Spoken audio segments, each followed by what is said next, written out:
Alright, this tutorial today is going to be covering how to replace your VTEC Solenoid gasket. Now this is on a 2000 Acura Integra GSR. Yeah, she's mint. She's very clean. But I have a little bit of oil leakage down here. And I know there are a lot of you that have it also. So this video is for you guys. Now I went to Acura and I had them replace my cam plug because that's where it was leaking. 90% of the oil was coming out of here because this was warped to all hell. So they went ahead and replaced my valve cover gaskets, my spark plug gaskets, all that crap. And so now I still have a little bit of residual oil leakage. Actually, that's from when I took the VTEC Solenoid off. But so without further ado, here we go. Basically, is what you're going to do. I've already loosened this, as you can see.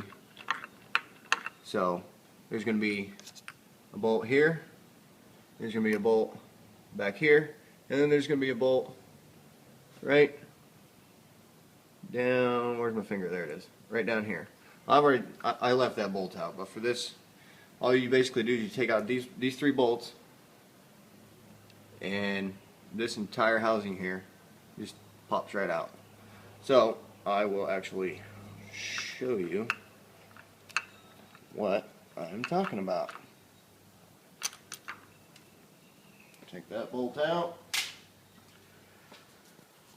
Sorry guys, trying to do this with my iPhone. It's not really working too well. Alright, now you got the bolt out, you just take this out. Bam. There it is. Drop the bolt. Now, with this, I've actually cleaned it up a little bit. Depending on when this gasket has ever been replaced, if it ever has been, it might be time to change it. Especially if you do have this oil leak down here, where it runs over here.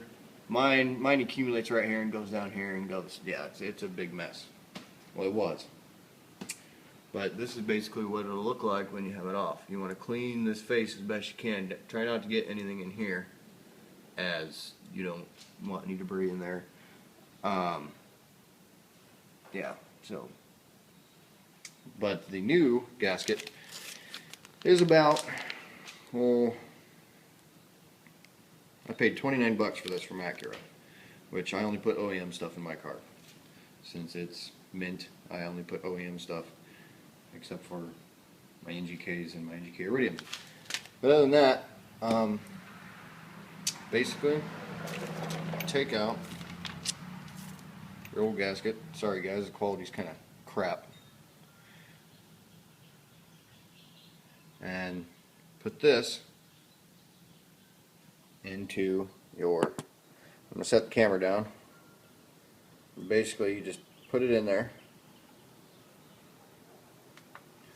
Make sure where the gasket actually sits that it's free of oil, so clean it out really well.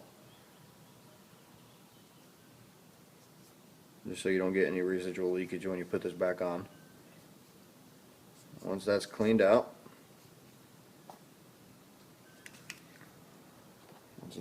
the track where it sits should be clean, just like that.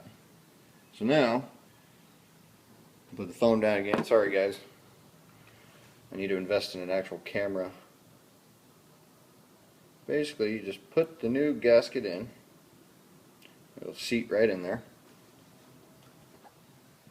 It literally sits right in there.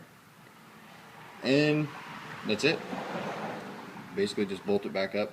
Now see where I was getting oil leakage was down here. It was down here on this side. This part of the gasket was completely flat. And actually, let me set that down. Actually, this is my old gasket. The bottom part of it broke off when I was taking it out, but as you can see, this is supposed to be a rubber gasket. Now when I clamp it like this, and I let it go, it doesn't spring back like it should. It doesn't spring back to being flat. So this gasket was pretty much cooked, and as you can see, the gasket is flat. It shouldn't be flat, it should be round. So with that piece of crap out of there, and once you have your new gasket in, you basically just do the reverse install. Hold hold it up there, put the bolts back in, tighten them up to 7.2 foot-pounds, and you're good to go.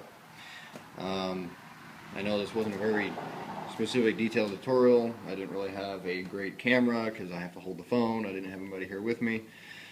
So basically, I mean, it's just basically taking these 3 bolts out, putting this new filter or a filter and gasket in, and away you go.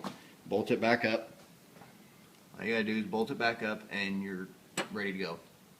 Start her up, let her run, let her warm up if you want to. I don't ever drive my car when the motor's cold, ever. I let her warm up first.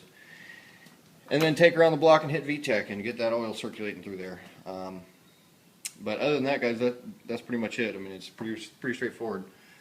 Take out those 3 bolts, take off the VTEC solenoid here, replace the gasket, put it back on.